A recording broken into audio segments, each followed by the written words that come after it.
after a full membership, a board meeting of the Georgia State Nurses Association. She doesn't have a meeting immediately after that.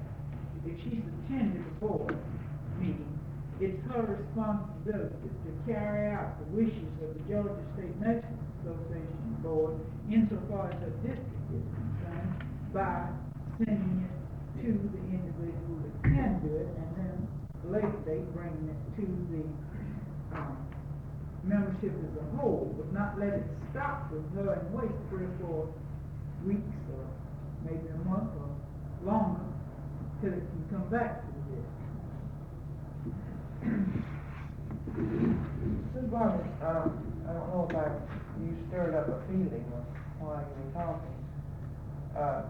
As so-called leaders, if we are district presidents or section chairmen, and in trying to represent the membership, I was thinking of when we go to the A&A convention as delegates. I think this is certainly one time when we are representing membership and also being leaders. One thing that kind of got me in a little bit of a conflict, this A&A was the first convention I attended, while I was on some of the issues that we went instructed on.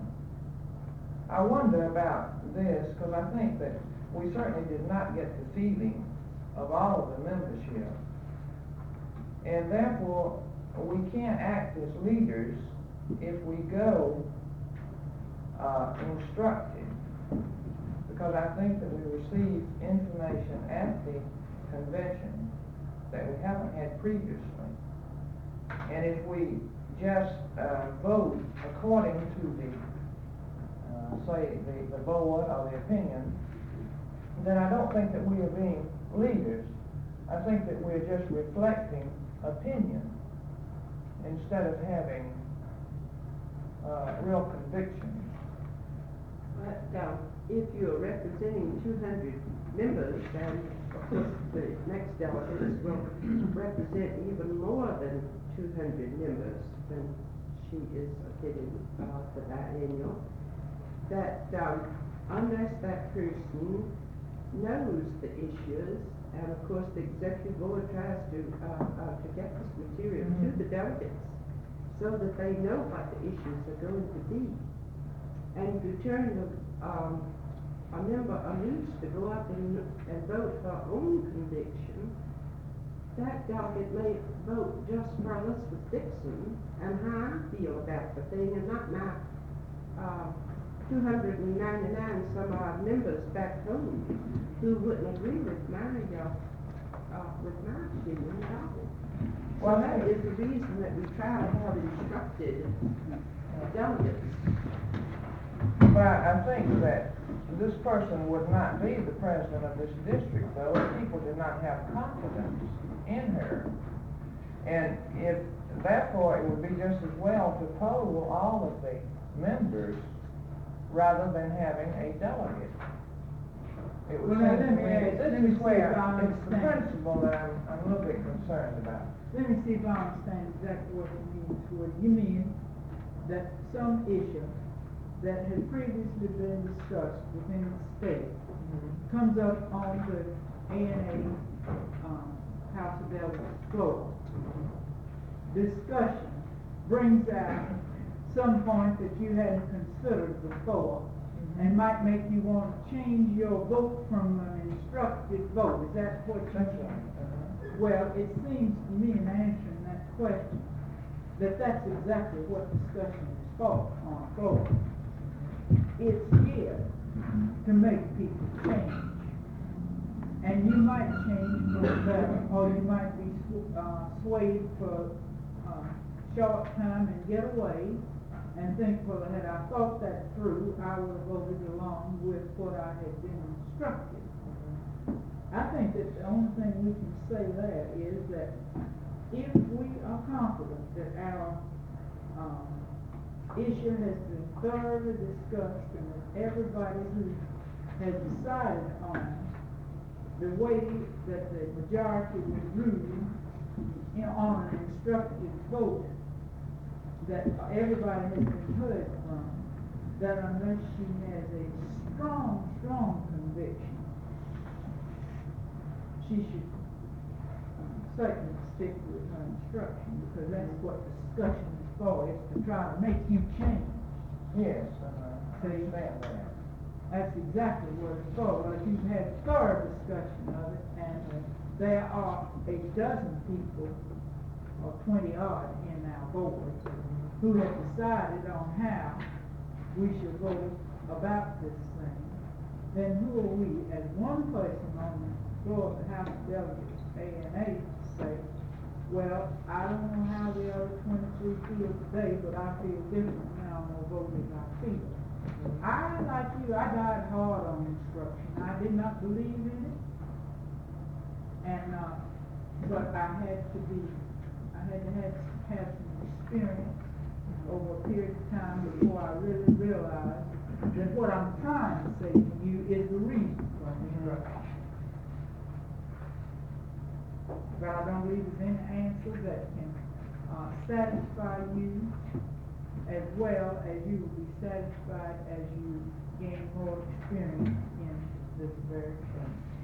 I would say this, that I feel that if the people who are on this board and if the presidents of the districts know that they have aired the issue well, and that they have every opportunity to do this because they do get the information in ample time, and they can take it to their membership, and they can get the views of their membership on it.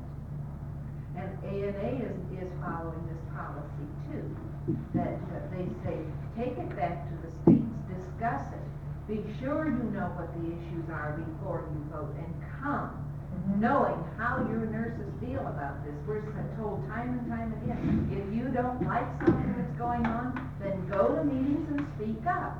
Well, then which meeting do we go to speak up?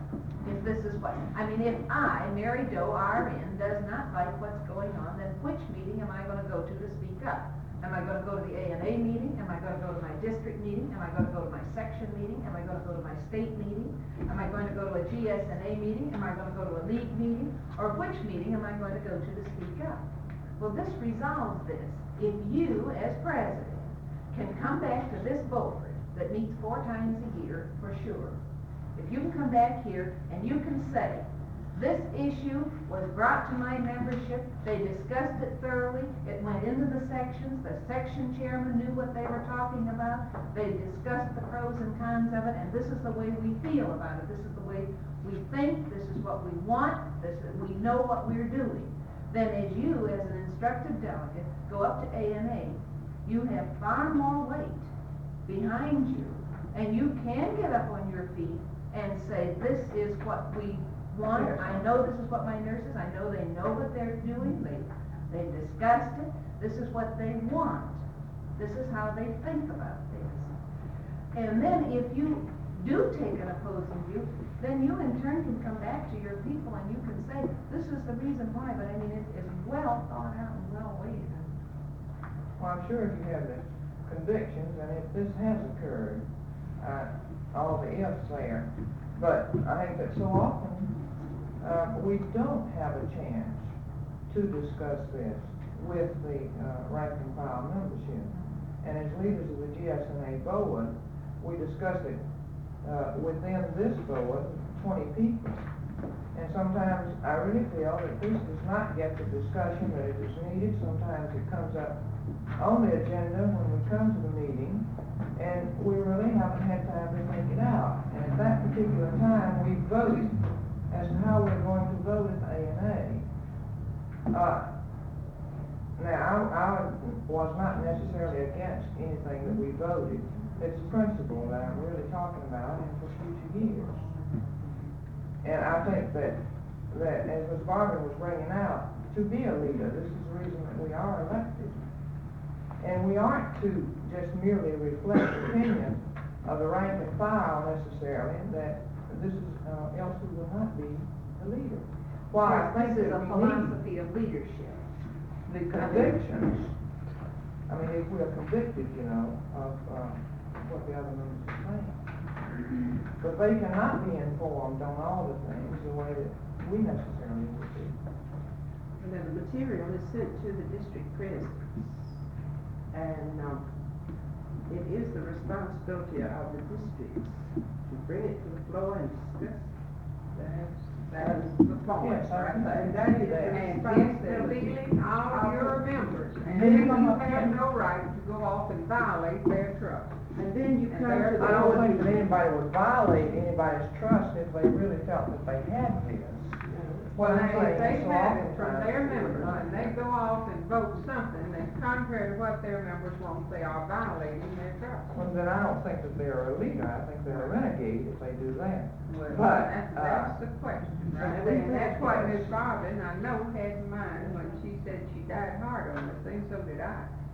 But when you realize that these girls are paying their money for their dues, and they deserve to be heard, they deserve to have their wishes represented. I agree 100%. I remember that we were. If we get this, Well, we do, and when you're on the board and in this work long enough, you'll see that you do have.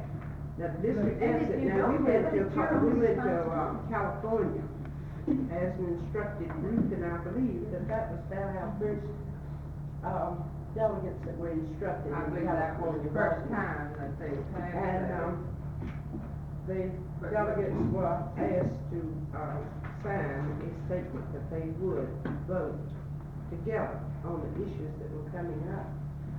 And I know that we had one delegate who went out, and, she had not been very active in the association anyway. But she went off in left field and voted opposite to the Georgia nursing, which really didn't hurt us at all. But it was not right for that delegate to do that, because she had left here and had, given a statement to the executive board that she was willing to vote. And she had been furnished the information that we all had when we went to that convention. Now, every delegate, if she doesn't know, it's her own fault, because every delegate knows the issues that are coming up. And we've had, call meetings of the executive board in GSNA for the last, two biennials, for the groups to come together and talk over the issues that were coming up in the ANA, so that the members would know when they went up there what they were going to talk about. I can recognize, talking over and understanding and representing insofar as possible. But I think that there comes a point when we get to be, not really and truly representing, because we really don't know the wishes. And if we're gonna be instructed on one issue, why not let's be instructed on all issues? But as you know, the more you go to an ANA convention and you watch the New York, the, Pennsylvania, California, Texas, and they have, 6 or 7 times more delegates than Georgia has. And those people always go to conventions instructed. Don't they? Well, I know they all are standing up together. I think that's the Lincoln section, I wonder, I had my first experience at the convention this year, and this instruction, and, being a representative of the section, and I felt that many times, even when I came to a GSNA board meeting, and we made decisions, and I felt I was supposedly representing my section, that actually I didn't have my section. I had not heard my section's voice. I would come to a board meeting, a matter would be presented, at the GSNA board meeting I'm talking about. And, I would hear what was said here, and I would try to make a decision. But I like to think about my decisions more than just, I'm not one of these persons that can make a decision today. I need my facts today, and sleep on them tonight, and then think about it tomorrow for my decision. And I would do the best I could as I thought my section, but I don't think I represent my section like that, because I didn't talk this over with my section. And maybe what would be helpful, if it would be possible, would be some advance notice of, major issues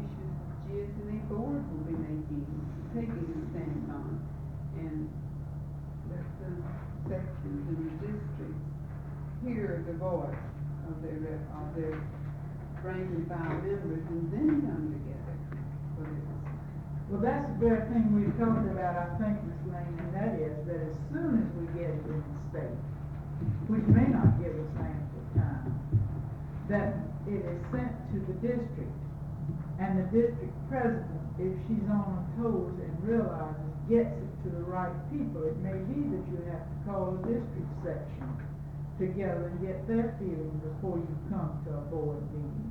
Or it may be that you have to poll your members by, means of United States mail or something. There's many ways to do it, but I believe that's the very thing that I would like to stress as part of the responsibility of the president, as soon as she receives the information, to get it out to the persons that are going to need to make the decisions. And if she is going to do that, then she has to know her bylaws back and forth, she has to know her organization back and forth, she has to know what makes us tick, to know where to send the thing. And I believe then, you may not have time to get everything you need, but you have done everything that you could with the time that you did have to get it. Perhaps this is where we as district presidents fail, though. Perhaps at board meeting, we don't communicate. I know on myself, as we come to the president's name, District 4, for instance, and report, and I get up and no report. And perhaps this is where we fail in assisting the other people. And maybe we should have some definite responsibility, pre-convention, for instance, that we are informed that when we come to the meeting, we will be expected to give a report on certain issues that have been discussed previous to that by our membership. Perhaps then giving more information and assistance to people who are appointed delegates. This may be a thing that we must do, and maybe if we are informed that we're expected to do it. Well, it's a breakdown of communication somewhere along the line. Yes. That we, I think, will have to admit, but how to avoid it. May I ask here, Ms. Dixon, would you tell them when the board meetings are held? There's 4 a year that are regular meetings. One is in February, one is in August, July or August. One a pre-convention board meeting and a post-convention board meeting. Some years we may have a call meeting during the year. Now, in order to figure this, you see, from the time of the post-convention board meeting, which was just in November, wasn't it? Right. Then the committees have to be set up and be functioning and report to the February board meeting in order to keep the thing moving, and I think this is where While we're talking about this, let me give out these schedules that we have, and I believe that might help you along the way with this discussion. Ms. Dixon, is the ANA biennial always held in the spring of the year, May, June, sometime like that?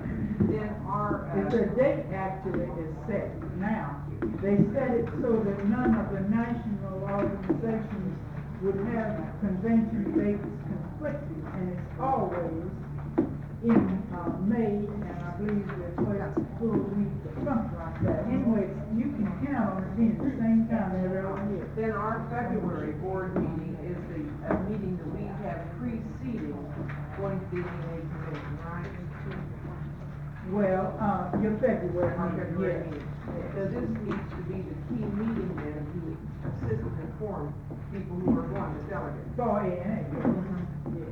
Now, a great many of these opinions and judgments are derived at the state convention. We see that the work of the association is carried on through the district committee. And when your district comes up with something, then you should come to this with your committee's report. And then that committee, I'm getting over in somebody else's territory now, I'll get out of it pretty soon. But, when you come to this board, then this board will its action will depend upon what the people who are there on the board. And, actually, I think not enough importance has been attached to getting, as Ms. Garvin mentioned, I think everything's been covered really. The lines of communication is getting this to your people and getting an opinion, and then when you go, you'll know what to do. And that is the thing. And the information's sent out, but sometimes you're just so busy, I'll just hate to tell you, but there's a way of that stuff getting on the bottom of the stack of mail and it's not getting read. One question that's come to my mind, for instance, if I represent a section within the state, and my section does not concur in the opinion of the other section, we of course would be in a minority. We would not concur. But you have a chance to add your views at Yeah, but at the same time, then when I would go to the AMA convention, I would not, of course, I voted for the state. I would actually not be representing my section in my vote, because my section would have given me a counter vote. Well, you would be required, it seems to me, to satisfy yourself on that issue, to go back to your section and say, our opinion was in the minority when it was discussed in the GSNA board. If you're still of the same opinion, it'll have to stand, but you'll have to abide by the decision of the majority. And I will have to represent, not the section views, but the state views. In other words, your whole section, not just you has to conform, but your whole section is in the minority. Ms. Farley, how does the section president do this, though, when they meet so seldom, you see? Well, that was what I said a while ago, that the means of doing it would certainly have to be worked out. And it might be that you could do nothing more than send out a letter from the chairman, saying I did everything that I could that you wanted when you decided thus and so, to sway the whole GSNA board. You're not going to say it quite as crassly as that, but in essence, that's what you're going to tell them. And they still feel that they are right. Therefore, we're in the minority, and I am expected and will go along with the business. Wouldn't you say that was what you would have to do as a section chairman? Yes, but then, really and truly, if we're going to be that way, there would be really no need for me, or Miss Lane, let's say, to use that example, for her to even go to the AMA convention. Yes, One it person would. could stand up and say that the GSNA board, which has 20 members, votes 20, or something like that. If you aren't going to be there to hear the discussion, to hear the issues that are being presented, then we're just there in body, we're not there in mind. No, because you're we have there to closed hear the minds. issues and to take back to your group and tell them what the main issue, why But the we're majority voted. We're there to vote, though. Yes, but now the voting is a small part of the issue. What you want to do is to give to your members the reason why the majority saw the way they did, and not stick with just the reason why you and your group thought the way you did. You might even be swayed to change your opinion. Nobody ought to form an opinion without an open mind, in my mind. I agree with you, but I think that when you go with an opinion already formed, then you go with a closed mind as to anything else that would come up, insofar as your ability to vote. Once it's voted in, then I think that we could interpret what has been voted in. And the reasons for it, And the and reasons possibly for it. make your members Well, have then their why didn't own we reasons. vote for it, you know? Well, tell them why. You have to tell them why. But you might make your members happier over having to accept something the majority wanted when they didn't want it, by giving them the reasons brought out in the discussion on the floor in favor of it. That's my only argument there. You all the same principle, we have a senator in Washington, he may not vote exactly like each one of us want to vote, but he has to represent the majority. all the same principles. Right. There isn't any reason why the section chairmans couldn't come back if they have a dissenting opinion, and if they feel that the National Association is right, there'd be no reason why that they couldn't work the following year trying to sway the board and the rest of the sections to see if they're way. And then probably the following year they could change their votes.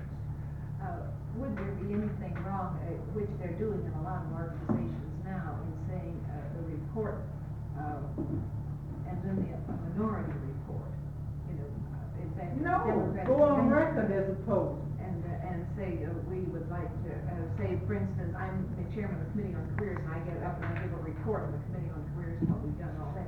And then maybe Ms. Hudson has disagreed, and then when she's finished, then she would ask for permission to give a minority report from the Committee on Careers and say, this is what they did, and we didn't exactly agree with what they did, and this is what we did, but we were outvoted. You see. And this is what we think should have been done, and give a minority report. That, would there be anything wrong with doing that on any of the issues? Now, say, for instance, if you're chairman of your That's section. parliamentary, No, that's that's perfectly- a privilege according to parliamentary law. It's At the least next it can be minority heard. report anytime you want that. Then it might be. And you might be the very person who's gonna sway the whole issue and turn it around and make your minority be a majority after a while by gathering, members both ways.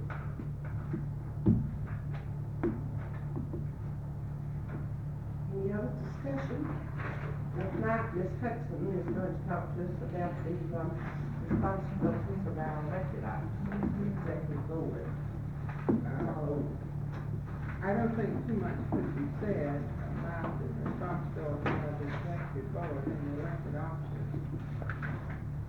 I want to go back here just a minute and touch on something that Barbara said, and I wish she had said just a little bit more. She said that we had fought to keep the presidents of the districts on the executive board of GSNA, and she didn't tell you who we fought. But we have fought ANA for years and years on this very question. They say to us, get those district presidents off that board. And we say we ain't gonna do it. And that's it. And the reason we say it, I think, you'll find that from the discussion that's gone on right here this morning, you can see many, many reasons why they should. Now, the thing that, I think we should work for and strive for is to have our district president, our state president on the ANA board. That's what I think, if you're gonna have, representation. And so this is a democratic process that we are proud of and we stand behind. We have really and truly fought for it. Yes, through the years, and we're going to continue to fight for it. Now, else how in the world are our nurses in this state going to be informed? And we've admittedly, even notwithstanding what's been done, the communication's not good.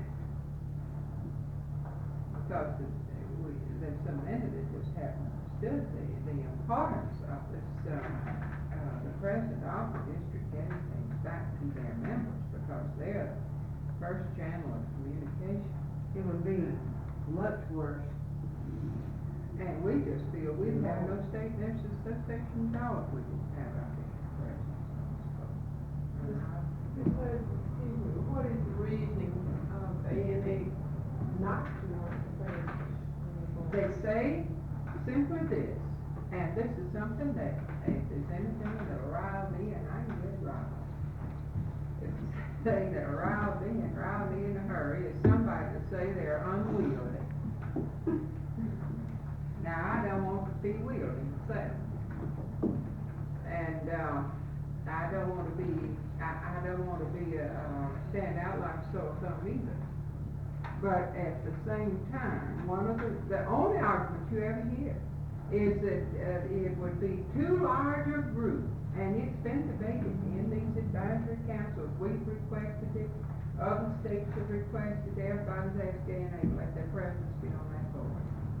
And they just too big a group, just unwieldy. That's what they say. In other words, if we've got just a few people, we can do a lot more. We don't have to work as hard to get what we want through a few people as we do through a large group. Well, I hesitate to think what we would be as a state organization without our masses on the board, because we have so many issues that would not get to anybody who felt a responsibility to take them to the members if we did not have our district president sitting in to hear the discussion. I really feel that way. Well, I think we all do, and as far as I know, we certainly stood for representation, because actually without it, comes back to the old adage that taxation without representation is what it is when we don't have this voice on this board. And the board, now to go into the duties and the privileges and responsibilities of the elected officers, that is a tremendous responsibility. I can think of many things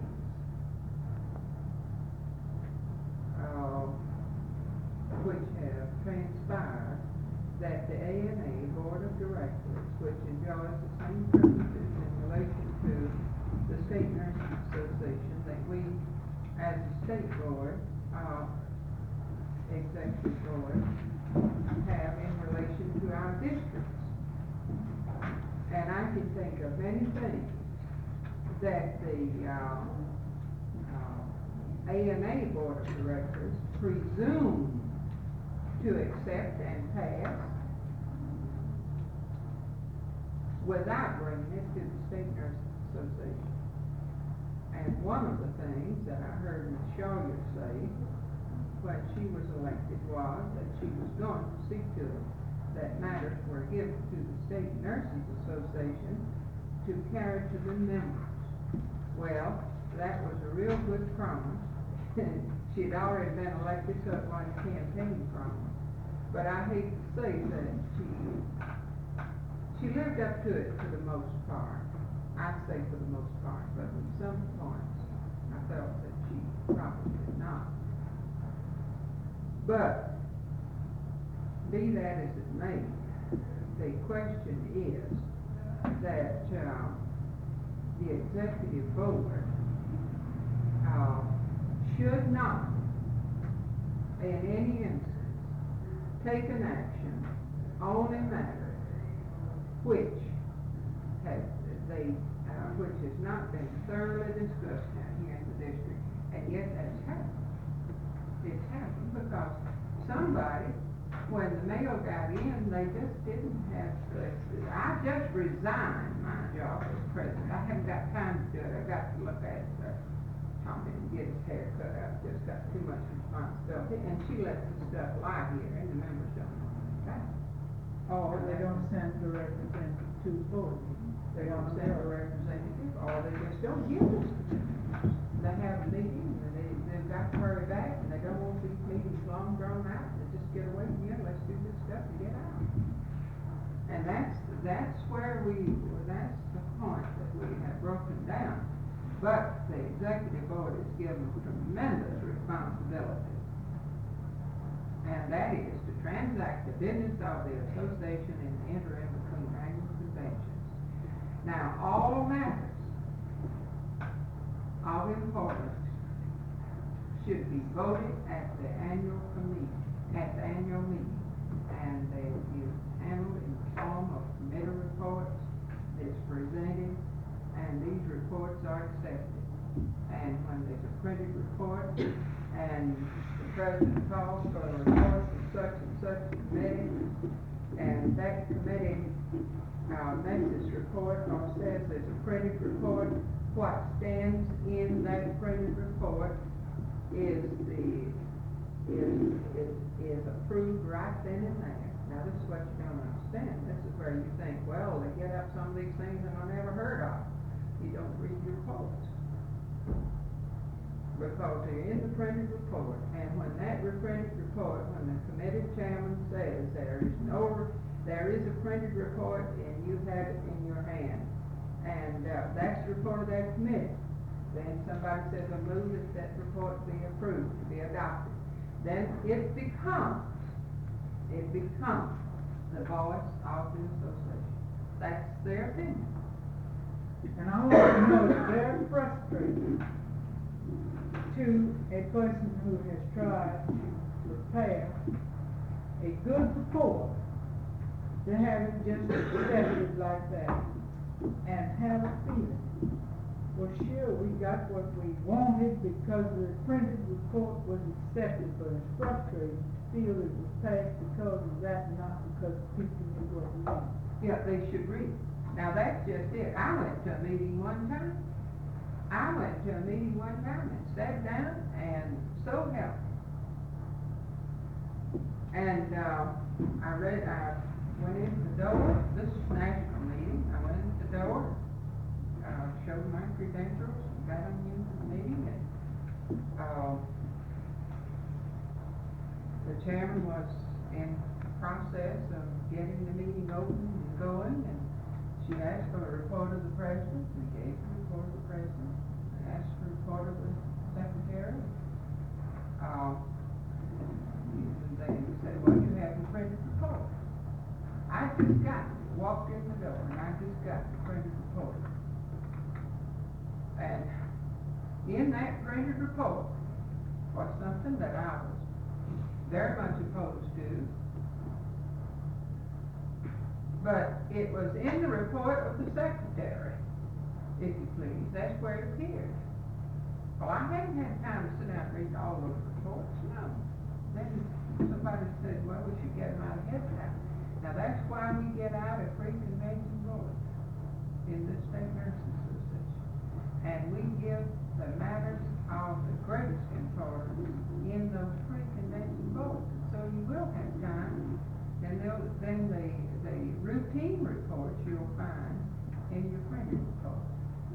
But, I sat down, and, the chairman said, the president said, there's a secretary's printed report, all in favor of, approving the report, please say aye. I said aye. And look, I fell down on the report of the secretary, and,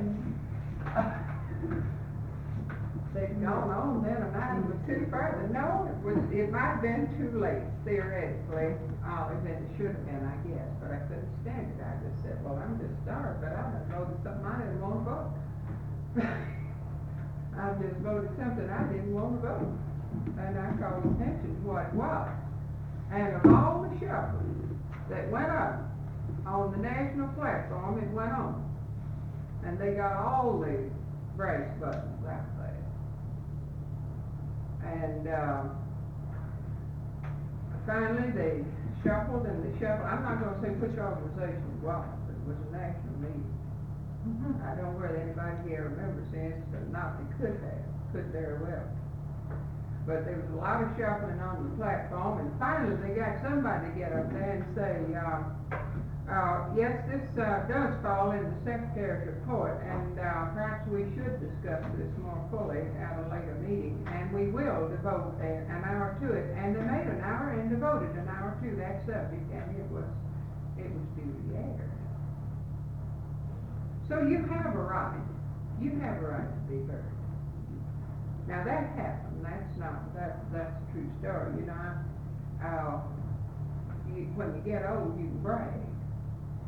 And I'm getting old now, and I sometimes I feel myself sort of bragging, sort of like these Catholics do when they confess. The priests don't know where they're bragging or confessing.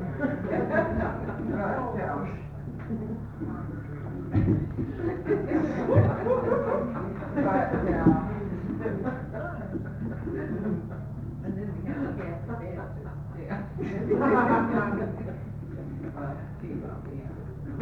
But at any rate, you get on with this subject.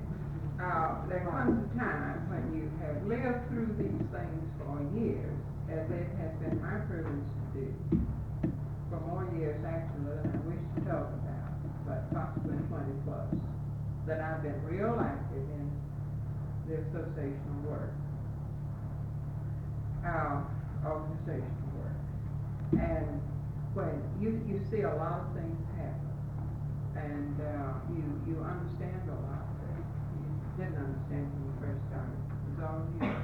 Well, I think many times a person will let something run by because she fears being pointed at or Yeah. ridiculed, or is a little unsure of herself. And I think if she could just realize that all of these women in a meeting, no matter whether it's a national meeting or a state meeting, are just women after all, after the same thing that she is after.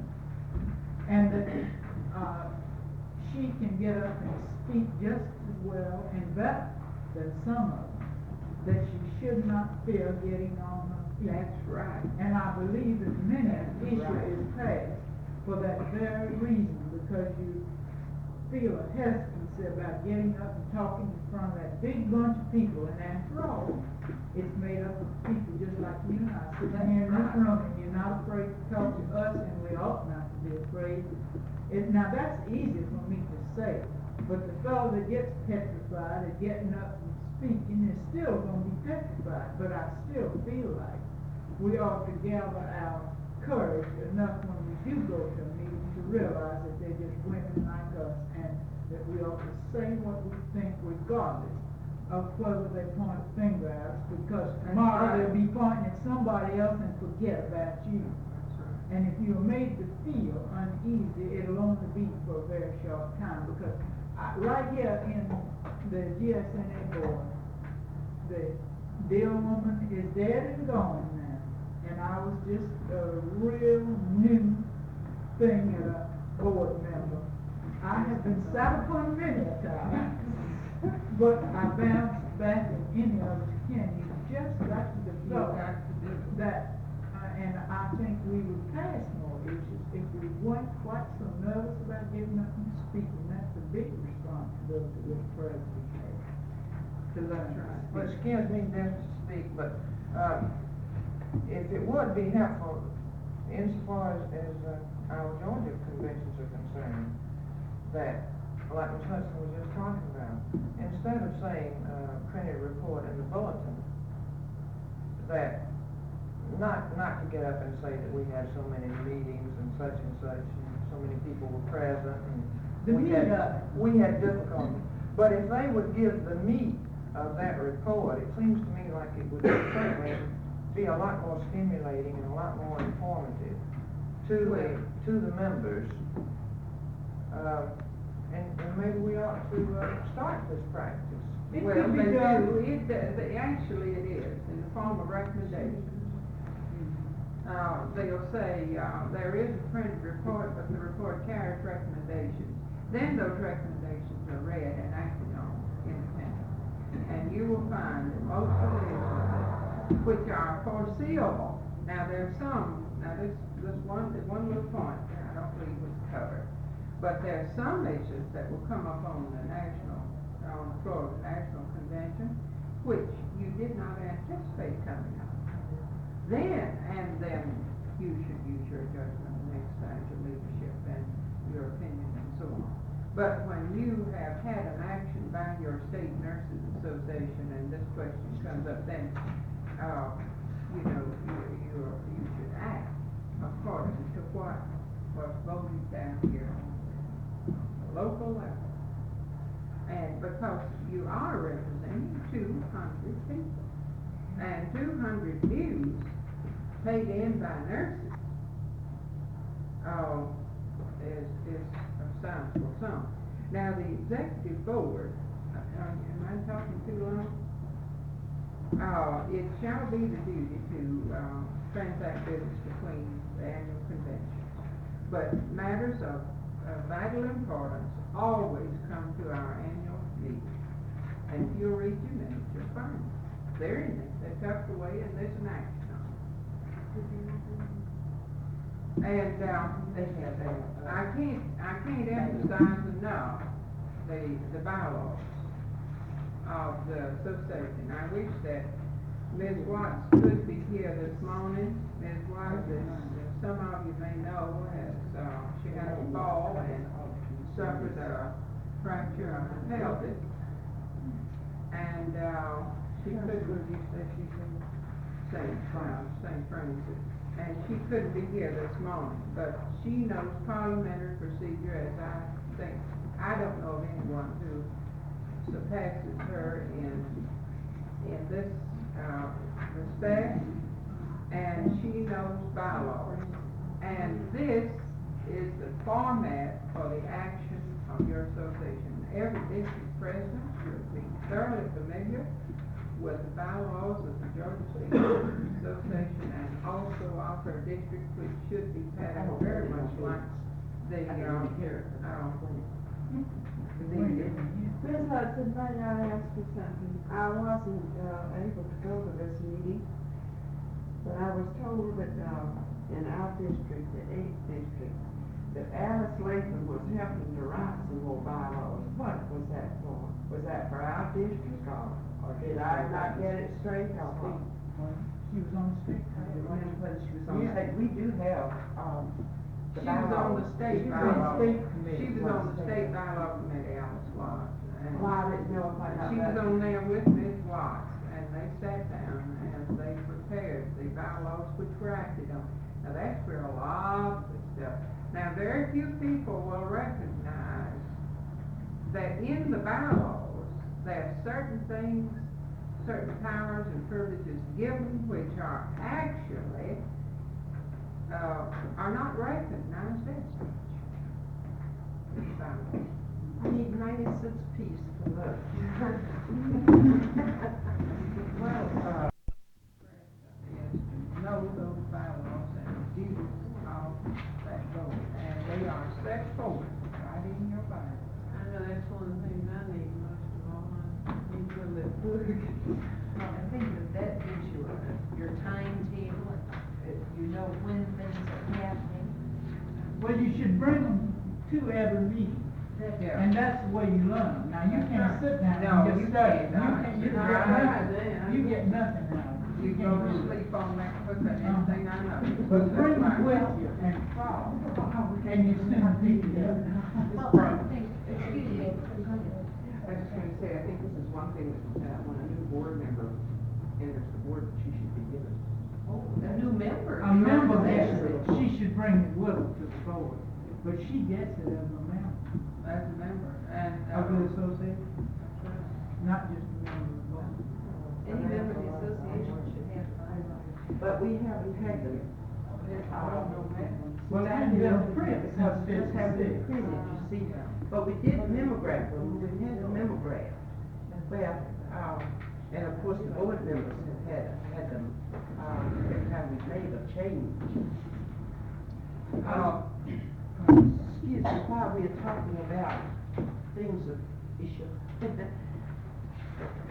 read your Georgia Bulletin, because sometimes a lot of this material that comes in that's very important is put into your Georgia Newsome. And, so if you follow your Georgia nursing, it's easier for us to get important things in there to the members than to have it, reproduced and mailed out to the districts, and then,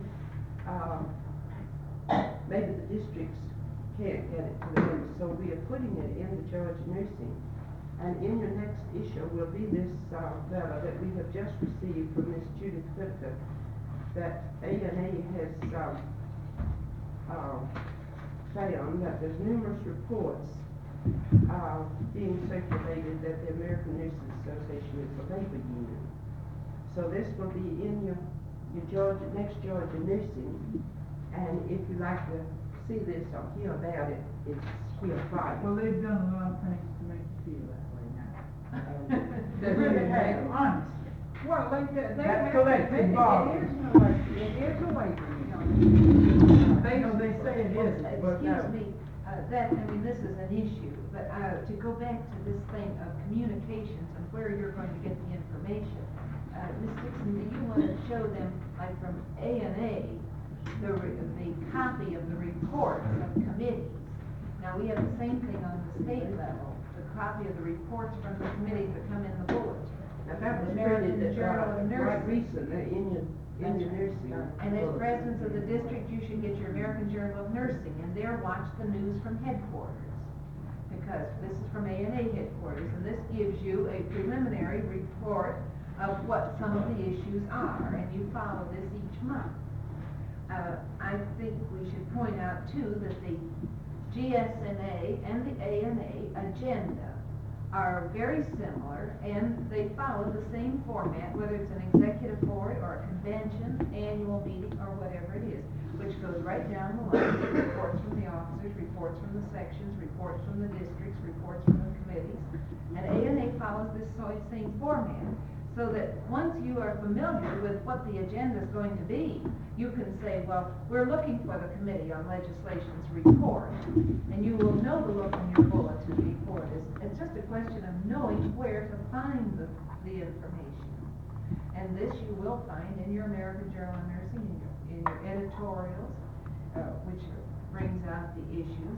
And the ANA, the reports that you get to the convention, most of us go to convention and we think, good, we'll meet our friends and everybody have dinner together and we'll sit up in somebody's room tonight. But you just don't do this. I mean, you go to the convention, you get that report, and if you're a delegate, you just better get to your room and read the report so you know what's going on and know what the issues are, because many times you don't get that final report from the committee until the day that you get to the convention. Isn't this true? And now, are all of you familiar with what these reports look like from ANA? Because I think we have some copies, and I think that once they know it, then you know what you're looking for.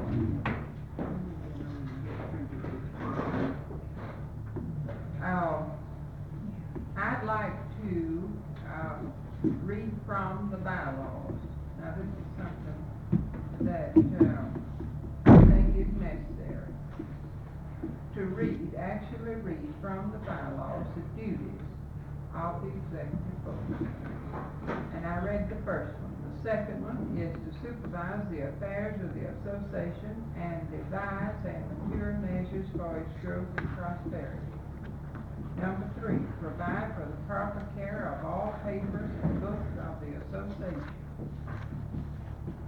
Now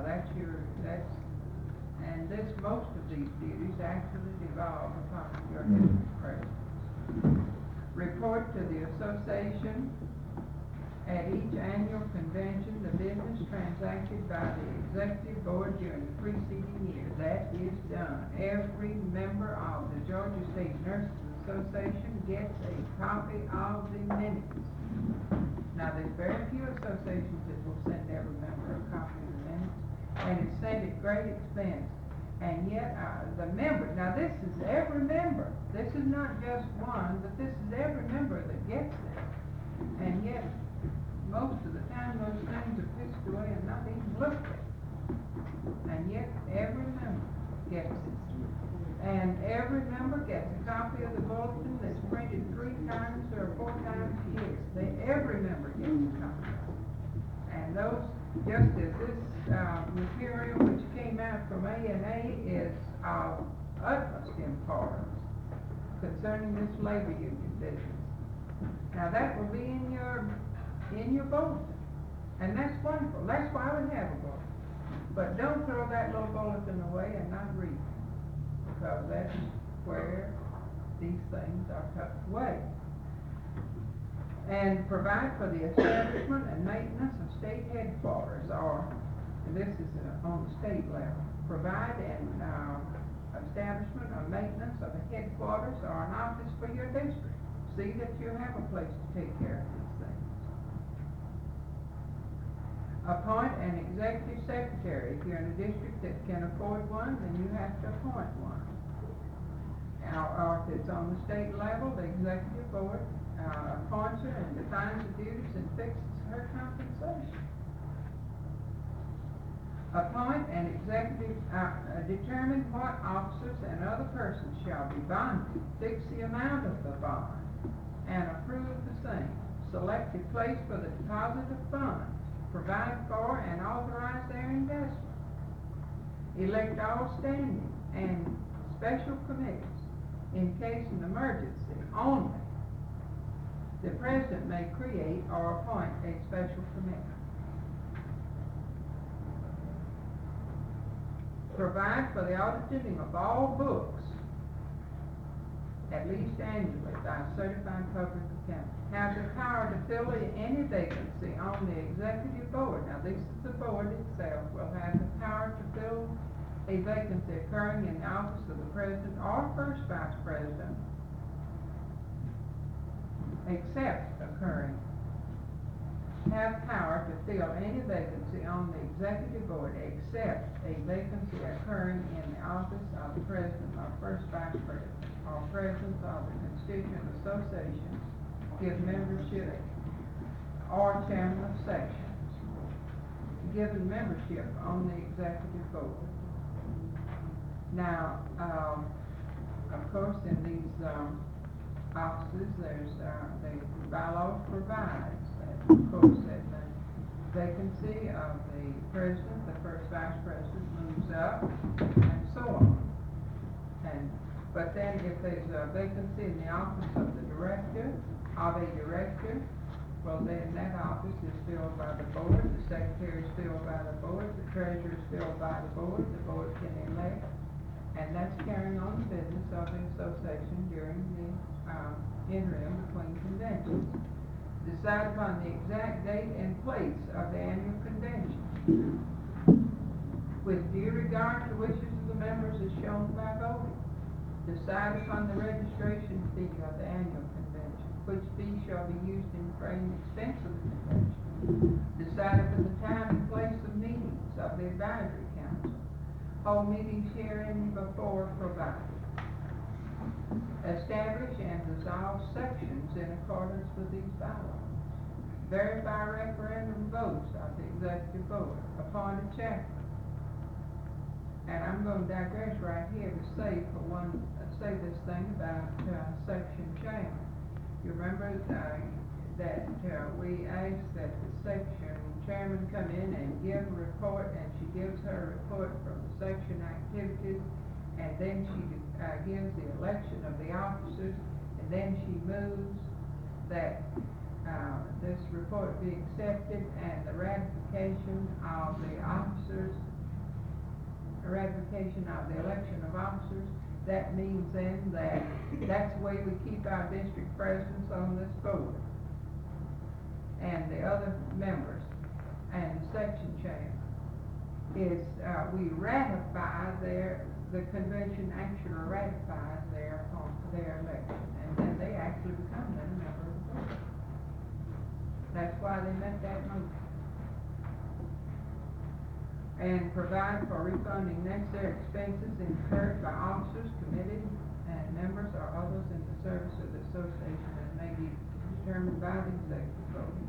The executive board shall not incur liabilities to exceed $500. 1,000, that's been changed, this is all it says, yearly without the approval of the association. The executive board shall make necessary nominations to the governor of Georgia in accordance with the law governing the same for vacancies occurring on the state board of nurse examiners for Georgia. Assume responsibility with regard to constituent district nurses associations as specified in Article 8 of these bylaws. And request the Georgia State Nurses Association at meetings of the coordinated representative.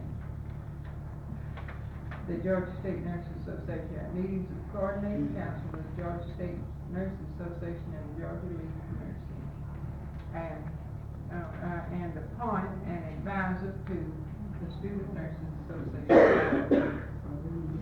Now, those are the actual duties of the elected officers, which they must carry on between the annual conventions, and that it is of tremendous importance that we have a good representation for these board meetings, and that we know what's coming. This tells you what's coming up. Now, we had a letter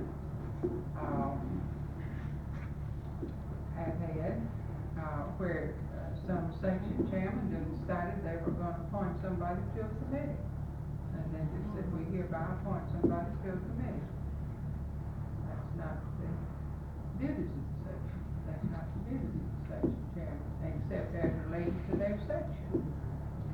Now, those, committees are, according to this, the committees are appointed by the board, by your elected officers.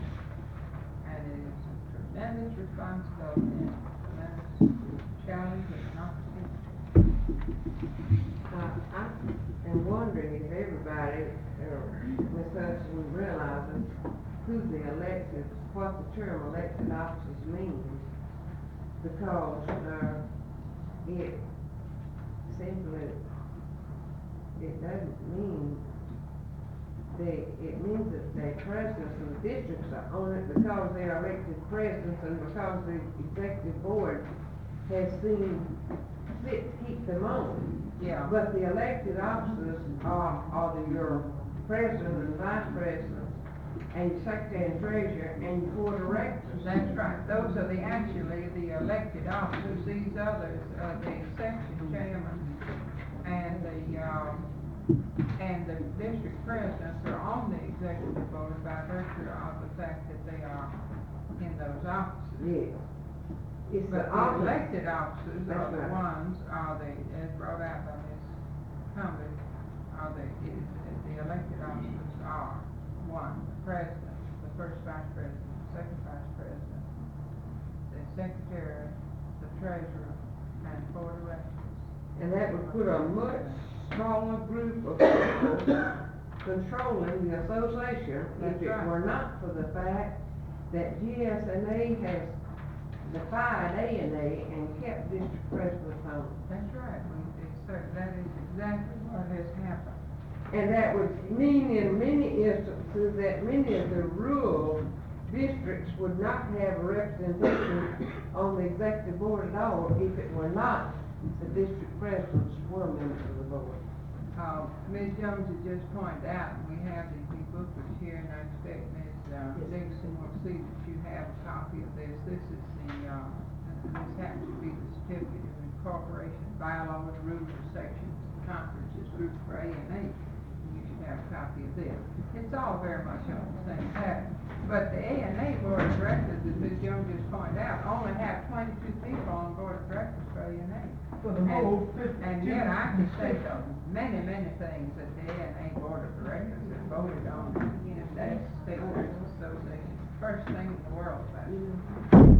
We could say too, that when they have their board meetings, and they are incidentally are having a board meeting at A&A the last week in January, so that you can watch either your February or March issue of the American Journal of Nursing, because they will review in that news from headquarters, they'll tell you that there is going to be a board meeting, and then they will tell you what came up at the board meeting in that news from headquarters in the American Journal of Nursing. But just don't lose this little book, the bylaws, when they come to you in the mimeograph form or whatever they are, keep them at your fingertips, and if occasion arise, refer to them, know what's in them. And then a great deal of trouble and misunderstanding and lack of understanding and communication can certainly be prevented here if people will know what's in these bylaws. For instance, you hear a lot of people get riled up and excited about something, that they didn't get this and they didn't get that and didn't get the other, and actually it was there. It was there for them. It's right in their bylaws. It tells you just exactly what your duties are. What you can and cannot do. It's just right here, next to it. And, I see here that Ms. Dixon must have taken the bylaws and gone through it and prepared your 1963 schedule, which I think is a very outstanding service that we've never had before. And she's prepared everything that you're supposed to do in January. This is real good. Everything you're supposed to do in January. Everything you're supposed to do in February. Everything you're supposed to do in March. And you have your calendars, which Ms. Jones designed that. And, you can just take this if you want to, and you fill in your calendar, you got it right before you, but you got it right in this, in addition to the other things. It's a matter of taking time, and all this is, it does take time, but it is worth the effort. I can't tell you, I can't emphasize enough, the importance of and the value of, people following through on their individual responsibility as officers in the association. I really believe that that's one of our biggest problems in GSMA is the lack of communications between the chairman of the sections with the chairman of the district section and also the committees. But we won't get into committees yet. Our lunch is here. The water is hot. And we're able to clean out the little place on the table because it's all tables tonight.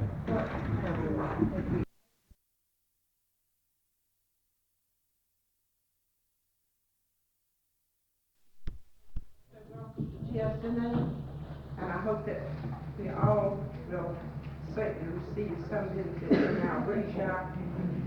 And I believe that the best way for us to really have any help is that while our speakers and while we are talking about these, that questions be asked, and let's have it very informal, so that whatever our problems are or whatever we can, that will help us back in our districts, that we ask questions. Ms. Hudson, would you give us advice? Our Heavenly Father, we do thank Thee for Thy blessings to us. We thank Thee for those who have come here today. We ask Thy guidance and direction in our deliberations and our thinking together on matters pertaining to our organization. We ask that Thou will guide us and direct us in all that we do and say, that Thy name may be honored and glorified. And we ask forgiveness of our sins. We have a schedule of the program, and we will try to work this out. So as to cover the different responsibilities of the elected officers, hoping this will help the districts, presidents and the secretaries, and the chairman of the sections. Ms. Lane will cover the responsibilities of the sections and their duties. Ms. Genevieve Jones is first on the program, since that is our first requirement for membership. She'll be with us, I think, in a minute.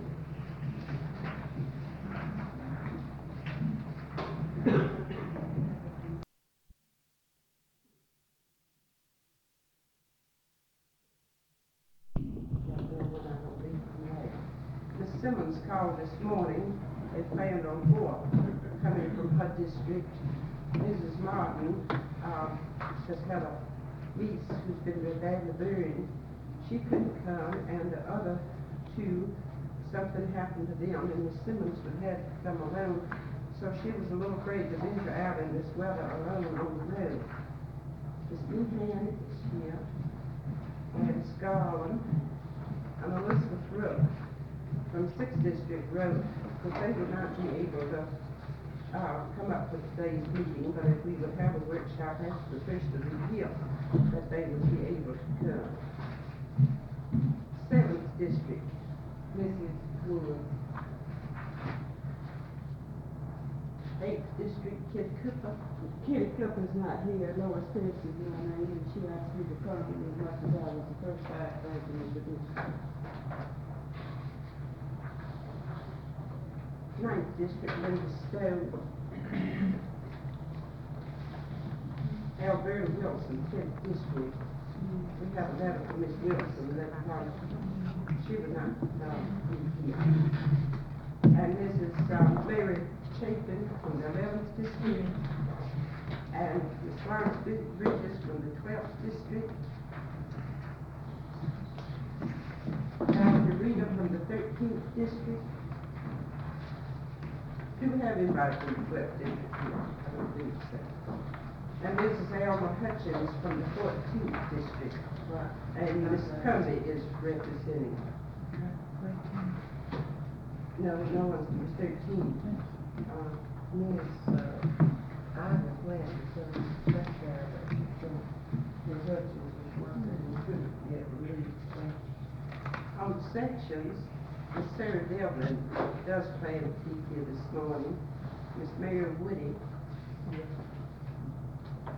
Well, we got Mary Mull. I haven't heard from Mary Mull. I don't know what she's Mary been. Mull, excuse me, she's here. Oh, she is in here. Oh, that's good. And the occupational health, Miss Curley.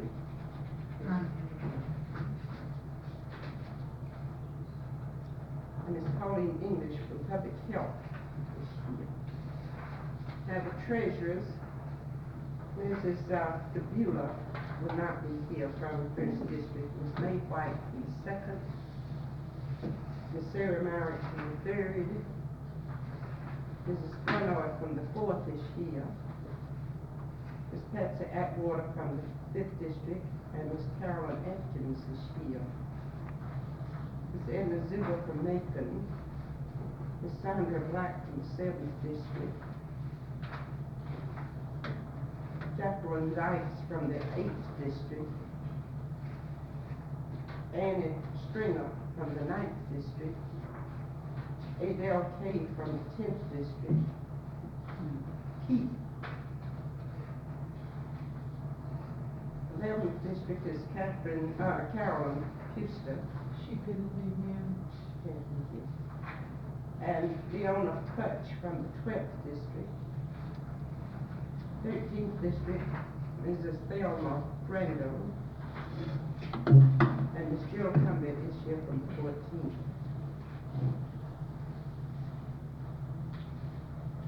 Next, Clayton's German.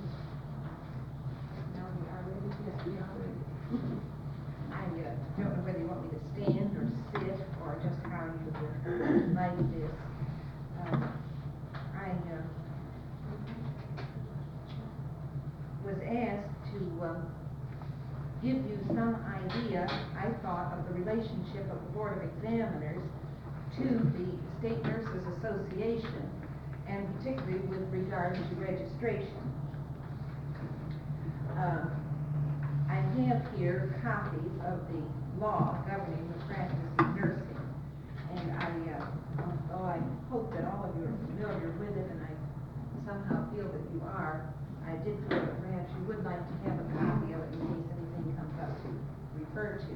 And these laws are available in the office. We have plenty of copies of them, and they are distributed very freely to any nurse or any person in the state who would like to have a copy of the law and are available.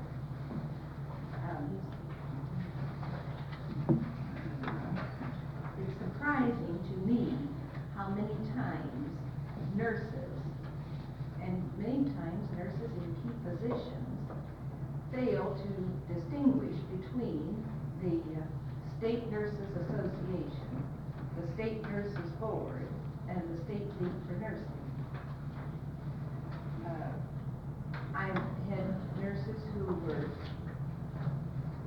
in positions of being directors of nurses in other areas come into the state, and still they have not been able to distinguish between these three groups. I feel that here in Atlanta we have rather a unique situation, and one that I have many times when a new nurse comes in from one of the other states and we have the opportunity, I like to take them around to show them the headquarters of the State Nurses Board, which is at 116 Mitchell Street, the State League for Nursing, which is over on Butler Street and uses part of the facilities at Grady Hospital, and the State Nurses Association here on 10th Street, the 5th District headquarters, which is down in the Healy Building, and then the Private Duty Nurses Registry of the 5th District, which is in the Henry Grady Hotel. And somehow or other, when you make your rounds and see these different headquarters and the functions that are going on in the headquarters, it begins to fall into a pattern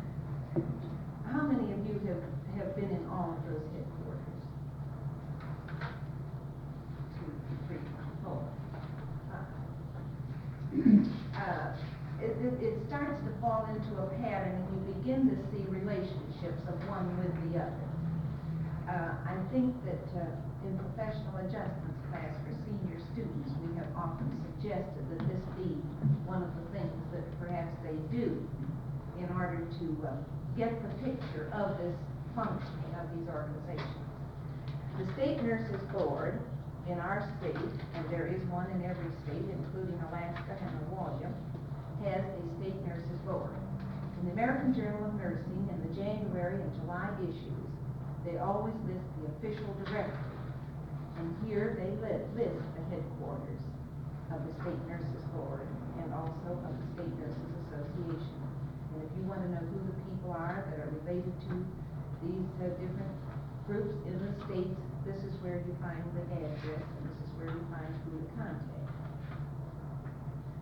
The board in our state consists of 5 registered nurses. Now, if you want to compare this with other states, this is possible, and we do have this comparison of what the composition of the boards are in all of the states, if anybody is interested. I don't see that it pertains or is pertinent to this particular meeting this morning, because we are concerned with our own state. These 5 members are registered nurses. The qualifications for membership on the board are spelled out in the law. Here is where we find one of the relationships with the State Nurses Association, because these names are submitted to the governor by the State Nurses Association, and the appointment to the board is made by the governor. All appointments by the governor have to be ratified by the state senate. So we have in the past heard controversy over when our appointments made. Nobody has any assurance of exactly what hour and date or what time of year the governor is going to make these appointments, because this is left entirely to his discretion. We usually try to keep abreast of when appointments are made and when they expire, when the term expires, but actually they are appointed until they are replaced or reappointed. And many times we have had people on the board whose term has exceeded what their original appointment has been, because the governor has failed to make an appointment or has not chosen to make an appointment. The duties of the board are spelled out in the law. Then, in order to more clearly interpret the law, the board draws up policies and certain procedures. The duties of the board are primarily concerned with registration of nurses, with the validation of certificates, with complaints and violations of the Nurse Practice Act, complaints on nurses who are registered, and then what we refer to as our educational activities and our relationship with the schools of nursing, which is primarily through the state board examination. Now, to go back to registration of nurses, in our state this is done in 2 ways, both by examination and by what we call endorsement, and some of you refer to as reciprocity. Our board is concerned not only with registered nurses, but also with the licensed undergraduate nurses. This is something that was spelled out in the law in 1927. And we cannot fail to recognize that this group is in the state. They are a legally recognized group. They do hold a license, and they are licensed by examination only. We have no endorsement in this particular category, because there is no other state in the union that licenses undergraduate nurses. However, there are other states who license other types of health workers. They license psychiatric technicians, which we don't have a category for. And there are different categories that other states do have that we do not have. So too with us, we have the licensed undergraduate nurses, which no other state has. This presents some difficulties at times, both within and without of the state. By examination, I think most of you are familiar with registration by examination because you have all experienced this. Now, as far as the law is concerned, this is spelled out out rather vaguely as to what the requirements are for registration by examination.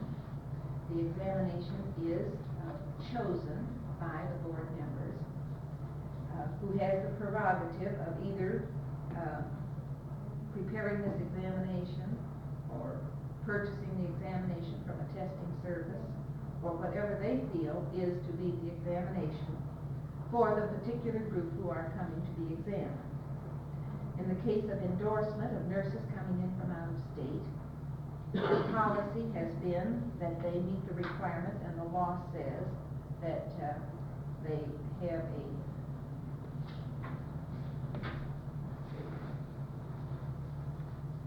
provided the standards of registration are equivalent to those provided in this chapter. So that this is presumed to be that they meet the same standards that the nurses within our own state have had to meet. And it's on the basis of this that endorsements are made. Now, it's always a little hard to answer the question on what are the particular standards and what are the particular requirements for endorsement. Because the nurses, and most of the states do carry this policy, are evaluated in terms of the standards at the time of their graduation. So that if a nurse in 1962 applies for registration by endorsement, but she graduated in 1931, then we go back and see what the standards and what the requirements were in 31, not what the requirements are in 62, and she is evaluated on the basis of those requirements. If she is a 1962 graduate, then she is evaluated on the basis of our 1962 requirements. I think this registration of nurses is possibly one of the things that this group would be concerned with, because most of you have in your bylaws one of your qualifications for membership that you be licensed in the state. Now, this does not hold for people who are in the employ of the federal government. As long as they are licensed and currently renewed in one state, I understand that this is acceptable. You do accept them for membership. However, in the case of these people, we would hope that you would process them and that you would know that they were acceptable as far as references and things of that type are concerned. In the case of a transfer of a nurse who is a member in another state and in another district that would transfer to your particular district for membership, we would hope that you would clear the registration of these nurses and determine whether or not they are eligible for registration. Now, we have the forms that have been drawn up and approved by the board on registration by endorsement, in which we ask for 2 references. We ask that they be certified by their state board, the state in which they were originally licensed. We get their state board grades. We request a transcript from their school of nursing, which is also evaluated in terms of our requirements. And we have recently added a request for a photograph to be attached to these applications, and also a letter of reference from their last employer. And this seems to be, with these additional requirements, seems to make us feel a little more sure of the girls that are coming in from out of state.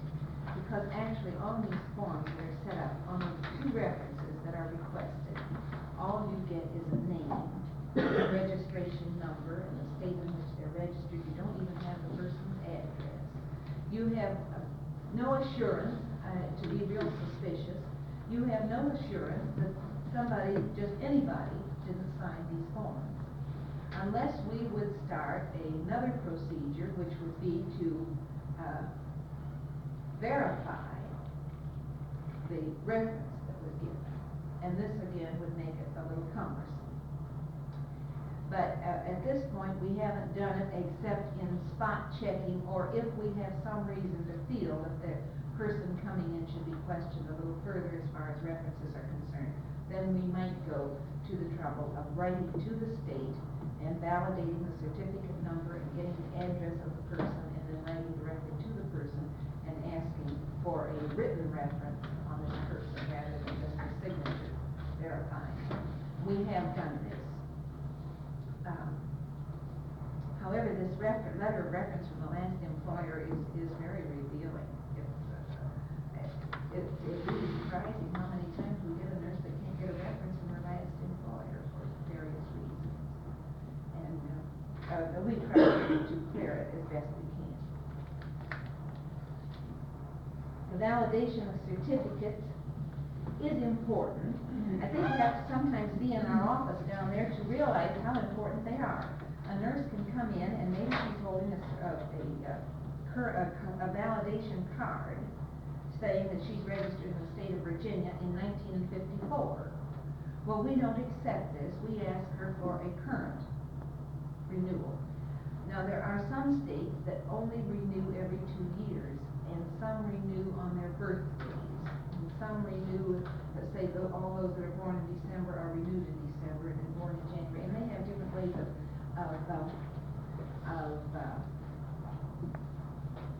different procedures in validating certificates. So that the fact that a girl might come in and she might be holding a 1960 registration card, we be sure that this is the current card for that state, because it is possible that in 1962 a person would be holding a 60 validation card and that this would be current. But there are some states that only license them or renew them every 2 years. May I ask a question at this point, since we're on the just trying to get started? Should we have them clear with you before we accept them as members? Well, they have ways of clearing their registration. I mean, they could present their current card to you, and you would know that they were members. Perhaps some of the other districts can give you better clues on how to process membership than I could.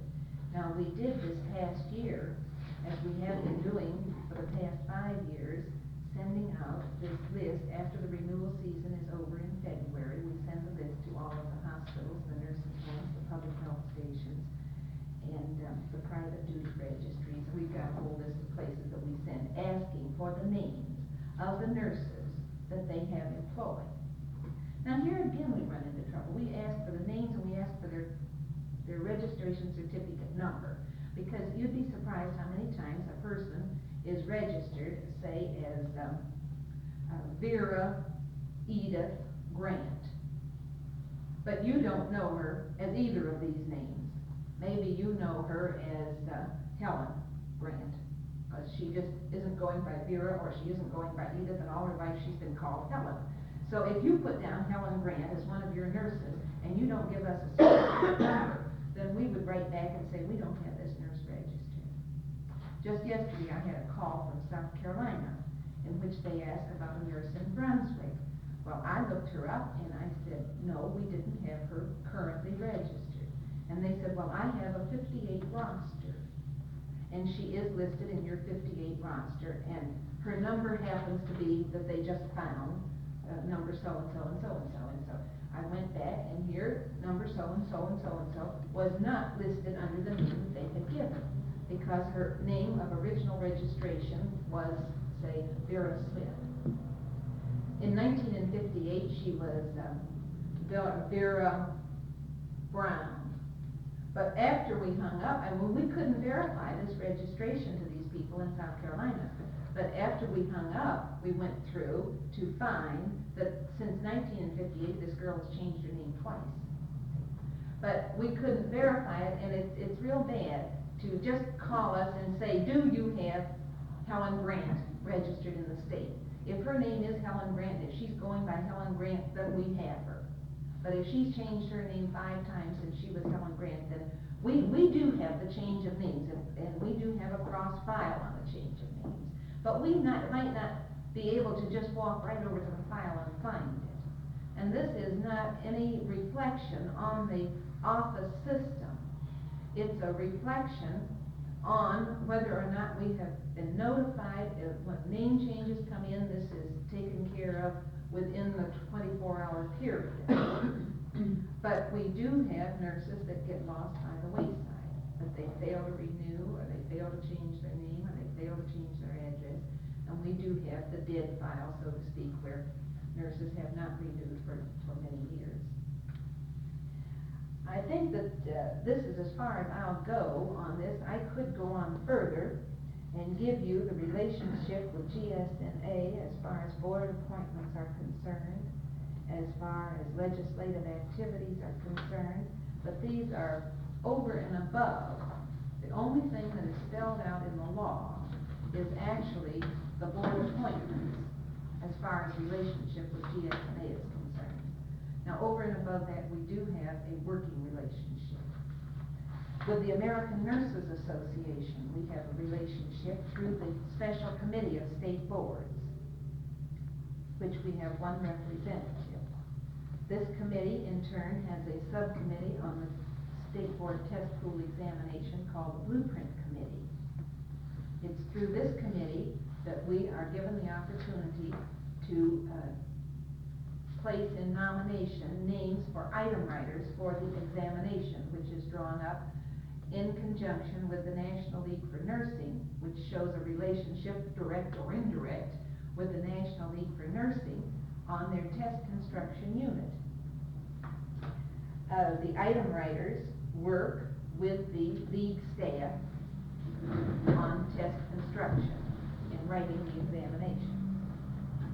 We have an indirect relationship with the National League for Nursing on the National Nursing Accrediting Service, which is really more or less of a gentleman's agreement in which they do notify us of meetings that they are having with the different departments as far as the educational functions are concerned and as far as the agencies are concerned. But, I mean, I can go into great detail about that, but I think that your primary concern is with the query of registration, and if you have questions, I will do that, try to answer. Maybe as we go along during the day, you'll have some. There's one thing that I think that the membership and all of us should be a little clearer on, and that is the difference between their renewal number and their original registration certificate number. We try to spell it out on our statements for this year on the new punch cards, but that has been my difficulty before. They would give me the renewal number, and the original is like the fingerprint. Regardless of how many times they marry, it never changes. And that's the thing that I think that they are vague on, and we at times too are not quite sure that we understand what they mean. This is just a method of keeping track of the renewals in our office and the number of renewals in our office.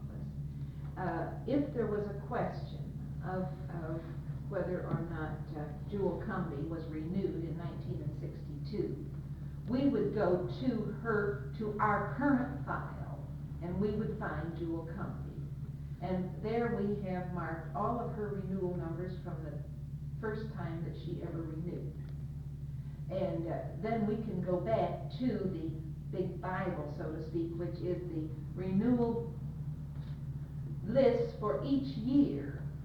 Now, we keep these current in our office for 3 years back, but then at the end of 3 years we store them. But many times we have to go back to them. You'll be surprised, because this will show changes of names.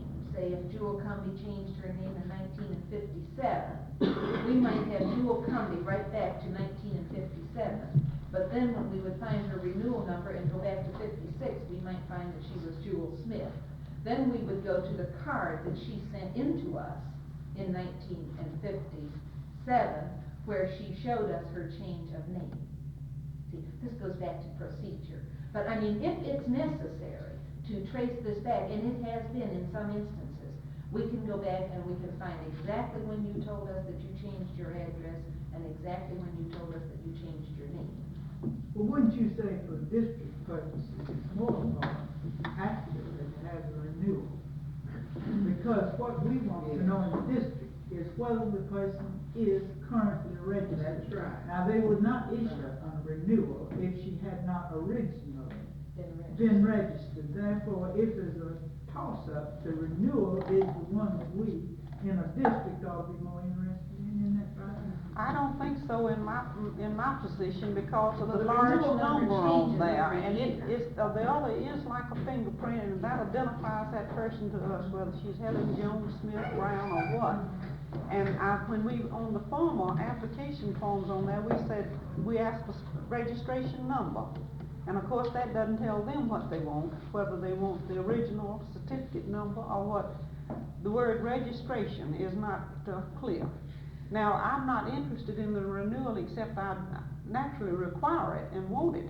But the part for the record, I want the original, the one that doesn't change, because with 1,200 of them in the renewal, it would do me no good next year. But if I still got that same one. There is always the possibility of making a mistake. When you're copying any figures, there's the possibility of making a mistake, like 5827, you might copy as 5728. You know, that, there is the human error there. However, if you have the certificate number, we can find the person and we can tell you whether or not she's currently registered. If you have her current renewal number and it's correct, then we can. Now, we have had instances of where nurses have given a number which was not theirs, and a registration number which was not theirs. Now, we always like to think that this is a human error, but we have had cases of where people actually are declaring themselves as registered nurses and are carrying a certificate number and giving a certificate number. Well, there again, Ms. Jones, I'm wondering, on most of these blanks, it says current registration. But they could put the last year's number instead of this year's number. What is your district, person who's processing those supposed to do about it? That's what I want to know. Well, this again goes back to your procedure, and if you want to send a card to us or asking us to verify that this person is currently registered, this only takes us 2 seconds in the office to process this and send it right back. Didn't they just recently send out to all treasurers, or all districts, a letter stating that we are to send a duplicate copy of those, applying for renewal membership or for membership to the state board for verification? Yes, that was probably suggested that you could not, if they did not have their certificate in hand, to send the list to the state, board of examiners for, checking. Because, so many times the treasurers get just the check in an envelope, and a lot of times they don't give their address, neither do they give the type of work they're doing. So the treasurer sometimes don't have any information except that she made an application 10 years ago, but she's renewed her membership and she has no current information on it. Now, I will say this, that if a nurse walks into our office and she has a current renewal card, and she applies for registration by endorsement, on the basis of that current renewal card, and we have no reason to question it, we will give her a temporary permit.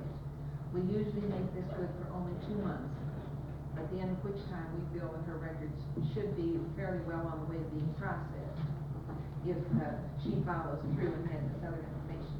Now, how we check this is we have what we call Form 2A that you fill out right now. When you come into our office, you fill it out and you show us that you're currently registered, you show proper identification, and we give you a temporary permit, and you could go to work that afternoon if you find someone to hire you. However, when your Form 2B comes in and your school record comes in, if there's any discrepancy in the information that is on either of those 2 records with what you gave on your Form 2A, then we start questioning. And many times there'll be such a discrepancy as birth dates. So if Jewel Cumbie doesn't know when she was born, and the School of Nursing has down another date, then we're going to question the person who came in and asked for this registration. If there's a date, if you say that you graduated in June of 1942 and your School of Nursing says you graduated in September of 1942, we would question that. Because we have had instances where we would verify to another state, this is the information that we have on this person. Genevieve Jones wants to be endorsed into Ohio. On Genevieve Jones, we have that she graduated from such and such a place in, say, June the 14th of 1944. Well, maybe the Genevieve Jones that went into that office up there said that she graduated on September the 27th, 1944. Well, then when they get this information from us, and there's a discrepancy in what this person gave when she came into the office and the information that we give them, then we would presume that they were going to question the person further to see whether or not she is the right person, because we have had this happen. Another thing that we've had happen, and if any of you ever ask for duplicate renewal cards, you will find that we question you pretty thoroughly on a duplicate renewal card, because we've had this happen, where someone would call and say they lost their renewal card and may they have another one. Then we have, in going back in the files, maybe we'll find out in Colorado, there's a girl who's passing herself off as a graduate from Grady Memorial Hospital, and she's carrying a Georgia registration number such and such. We've had it happen that back in 1951, someone had requested a duplicate. The original person never continued to renew her license, but the person who had requested the duplicate continued to renew. She continued, she sent in name changes, she sent in address changes, so that the person that we would be renewing in 1959 and 1960 was not the real person, but the one who had asked for this duplicate back in 1951.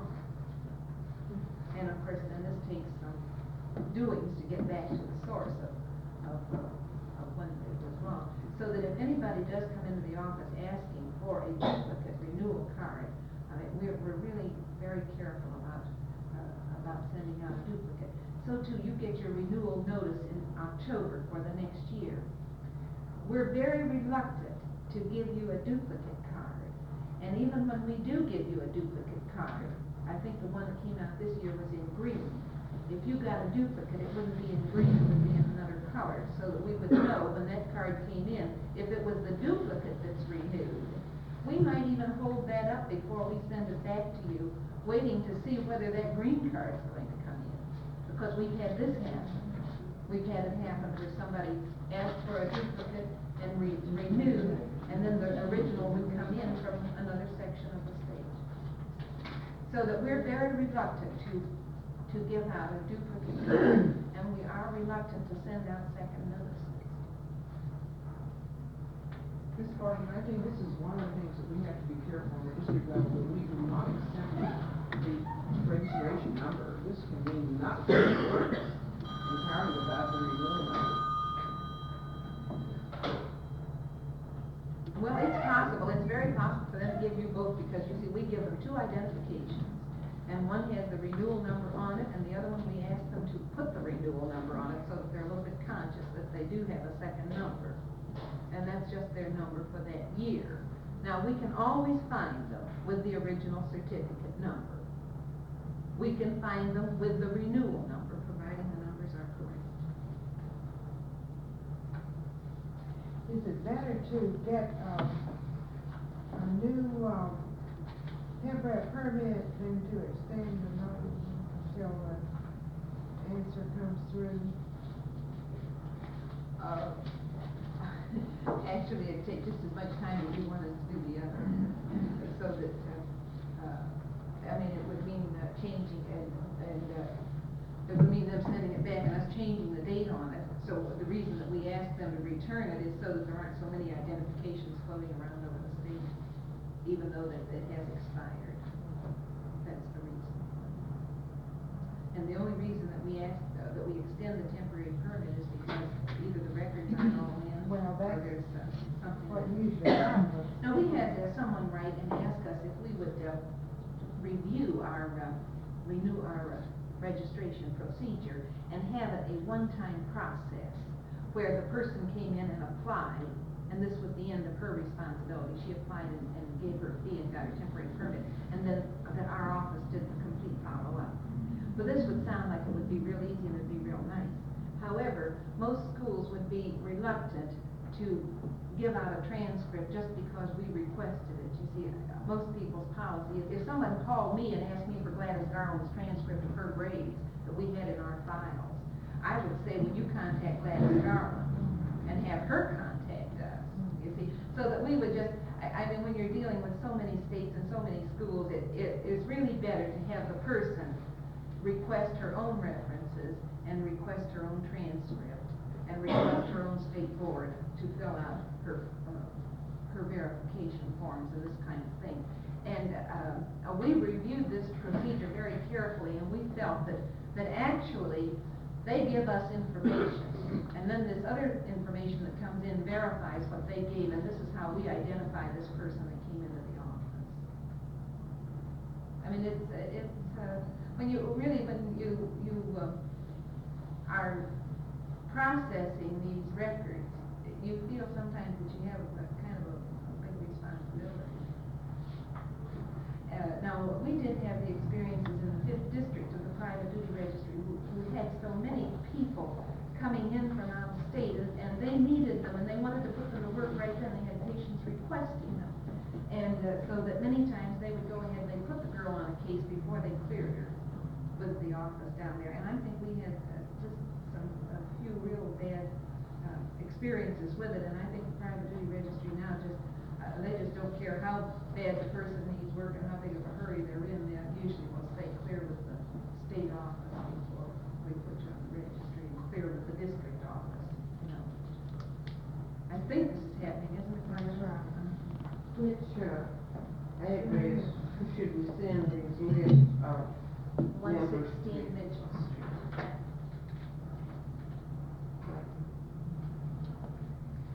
Now, we will again this year send out we will again this year, after February the 28th, you will be getting the list of, asking you for the list of your members. And again, we will check and let you know if they're all registered.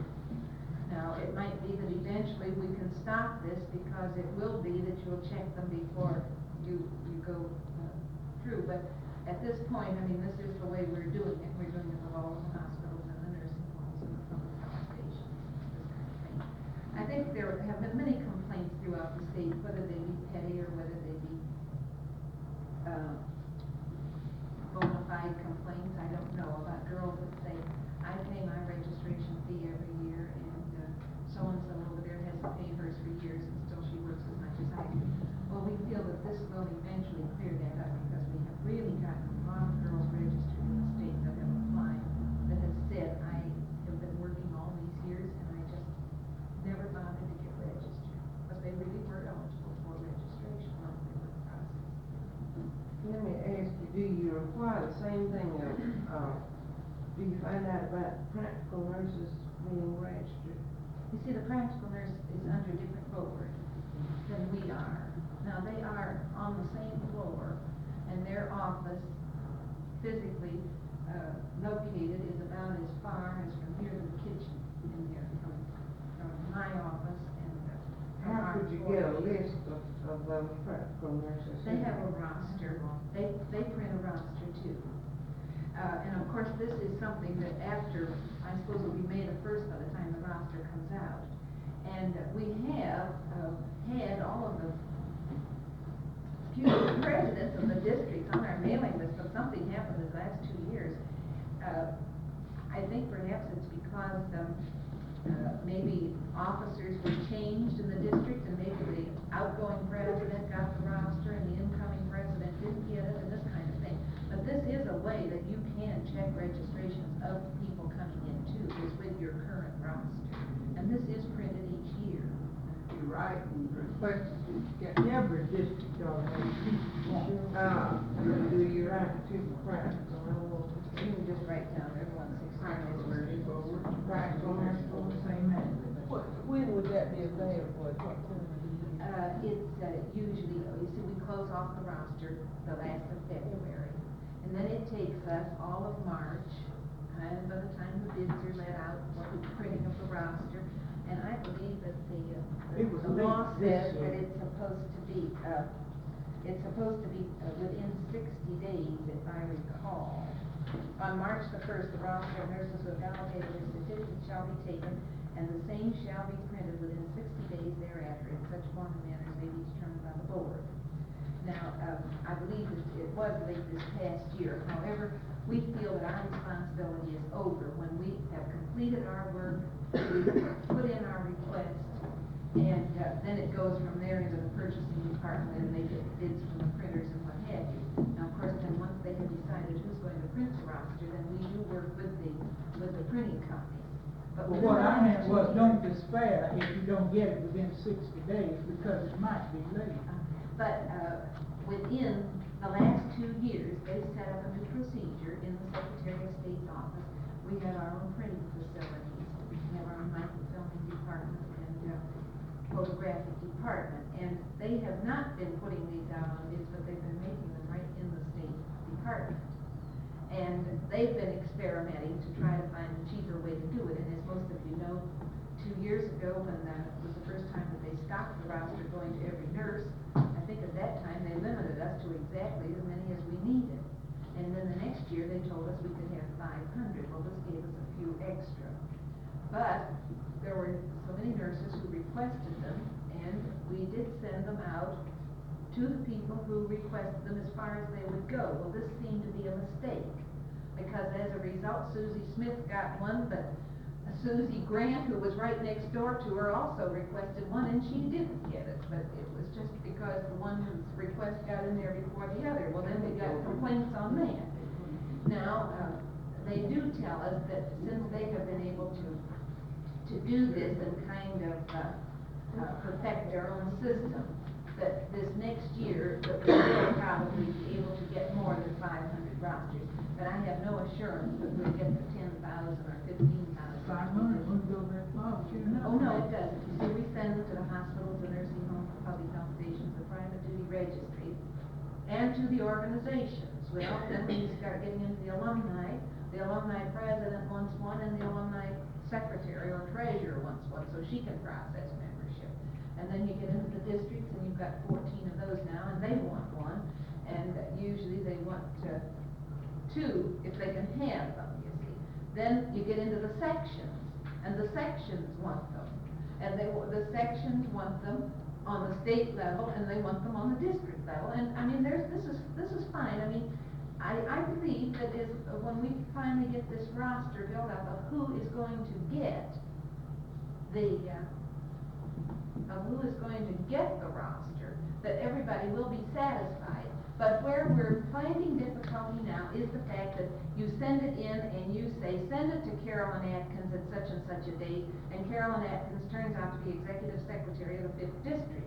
But then the next year, it might be that Gladys Garland would be executive secretary of the 5th district, but still Carolyn Atkins would get the roster. See, well, she'd be glad she got it, so she'd keep it. She wouldn't call Gladys and say, I got the roster, and you can have it, you see.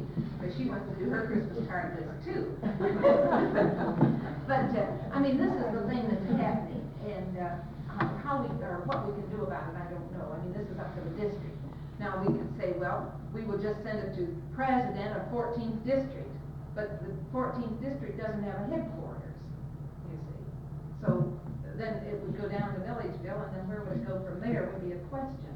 We had one director of nursing service call us, and she just laid the girls out for fairly well. Well, the girls knew that she had gotten the roster. It was in a different format, you see, because before, it was the pretty thing that came from the printers, and this time it came from our little homemade office down there, and it looked different, and we knew that what had happened, we were positive that what had happened, is that it had gone to her, but she hadn't recognized that this was what it was, and she probably just laid it aside now.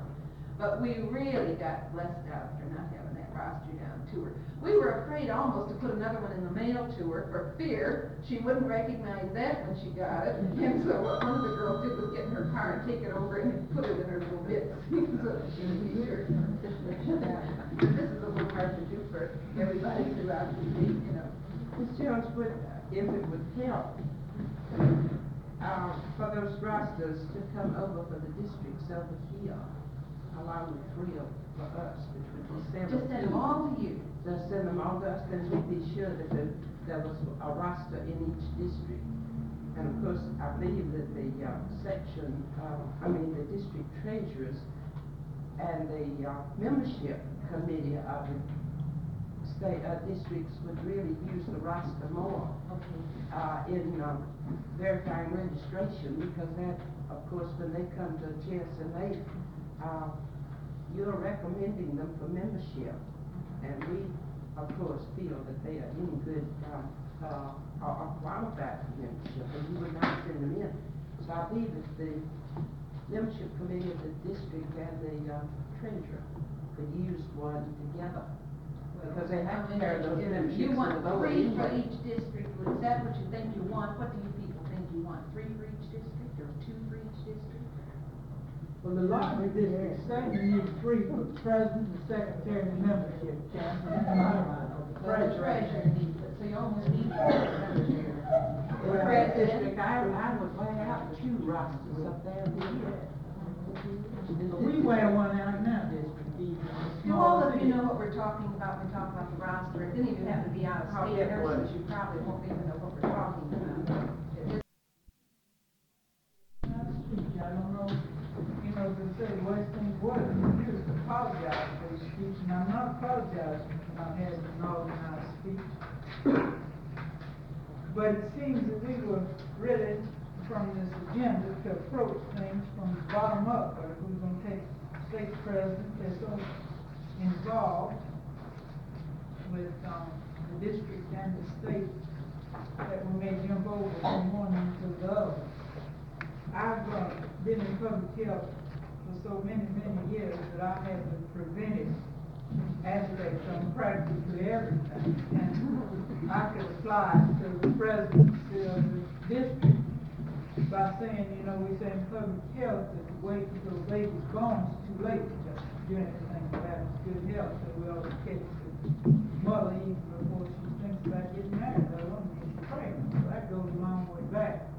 But we could say the same thing about the presidents. Those of you who are here, and those of you who are representing your district presidents, would fully realize that before a girl ever says that she will accept the responsibility of the presidency of the district, she should know what is involved. But many times, we don't realize. We say, oh, well, should I know? Here's my copy of my bylaws, and it tells me exactly what to do.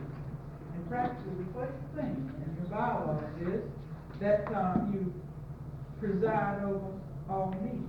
Chairman of the board of directors who serve on your committee. That's the easiest part of the job, I can tell you that. Because anybody that has a mind to study parliamentary procedure can preside over a meeting and keep it in order. But to be a real, true leader, your hidden responsibility is in the little line that says, perform all other duties of the office. And I can tell you there can be many and varied. And there can be one duty in 1962 and another one in 63 and 4. It's not going to be the same. And to say what your responsibility is without getting into telling you how to meet it is a little different. So if I get over into somebody else's territory, pull me back with you, because I don't think it's fair being the first person to have a shot at it to steal somebody else's thunder. But if a district president will just remember that she is a member of a big organization and a powerful organization, and that she on a district level, while she's representing just the members of that particular district, she has a responsibility not only to the district members that she represents, but to the state and to the American Nurses Association, to all members of the nation in a lot of ways. And that's why it's big business, because of course you know we have in excess of 170,000 members. You may have only 300 or less in your district. And that's your prime responsibility, but the way you do your work in your district means how it's going to function all the way up the line. Now, your organization, as you can just remember, is simply the means to facilitate attaining your goals. And your goals are really set for you on a national level down through the state to your district, so that you are responsible to your members to know about what your organization is going to attempt and to set things in motion in the district. You're the administrative officer, really, as president of your district. You're administrative officer of your district, and your responsibility is to see that you lead your members toward the achievement of their goals. Of course, that comes about in many ways, and today you're going to find out that you get this achievement through many avenues. And you don't run your organization. Actually, you committed to the things that work for you, and you don't hear about all of that. But you are the leader, and unless, if you sit down on the job, you needn't expect anybody else to work. That's the point. So what do we, how can we, as presidents of districts, delegate authority to the people who are going to run our organization without just turning the thing over to them and walking off and leaving? How can we help them? How can we lead them to achieve is actually what we want? And I believe that one biggest thing that a president has as a responsibility to her members of her district is to give them information. She gets it.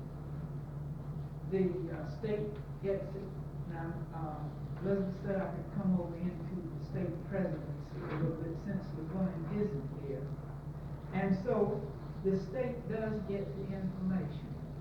The state disseminates information, and sometimes it stops in the district. I realize, as well as anybody in this room realizes, that the average person who takes over the responsibility of the district as president does it along with a heavy job load. And the job has to come first.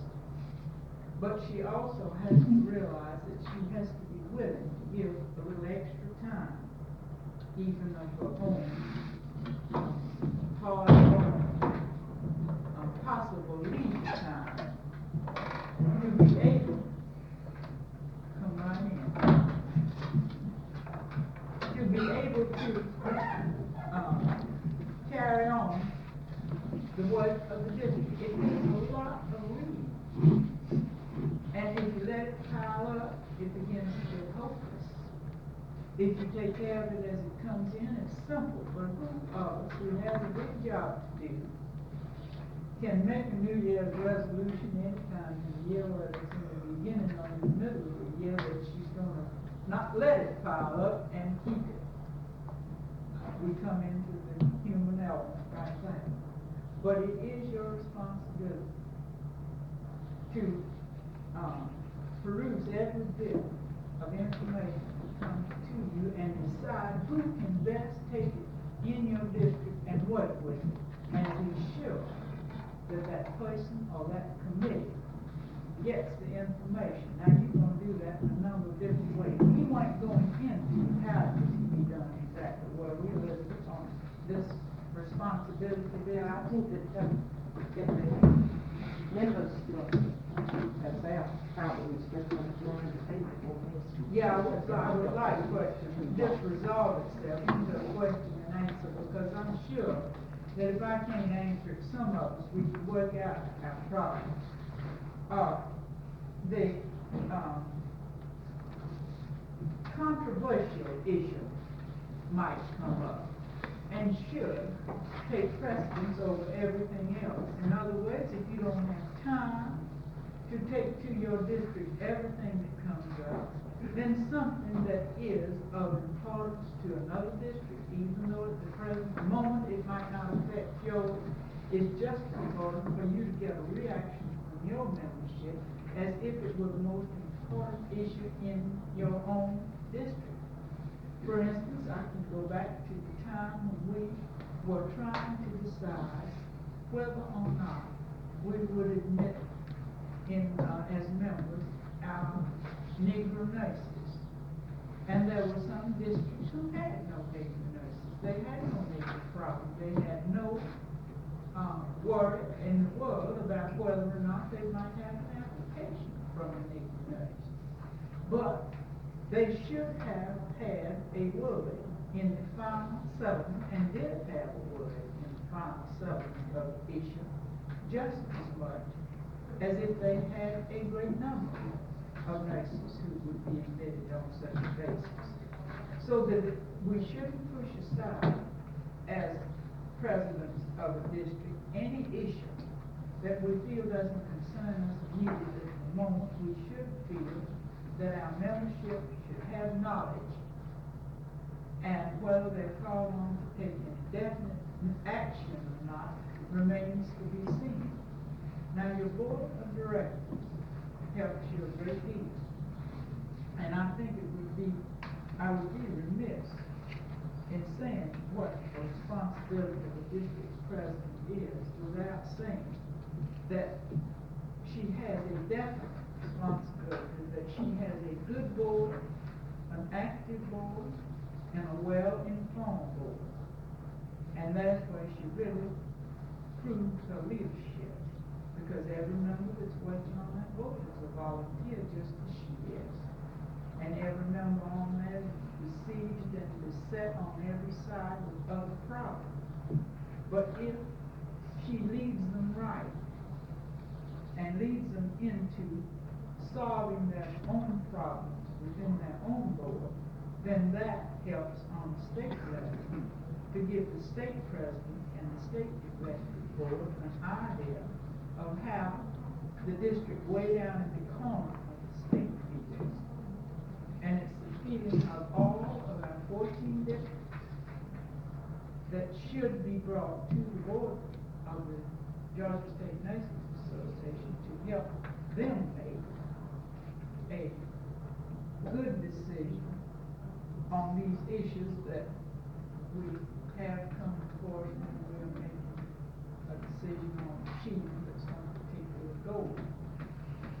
I am reminded, of course, probably most forcibly, of the campaign for the American Nurses Foundation. And without the help of every district, without the good leadership of the president and her board in appointing a chairman for that campaign, it could have miserably failed over the state. Because on the state level, after the information was sent out, there was absolutely nothing that the state organization as a whole could do without participation from the people. So it's that way about every issue that we have coming up. It may not seem too important to you as a district president, but you should take it to your membership and keep them well informed. So I would say that your greatest responsibility is to disseminate information.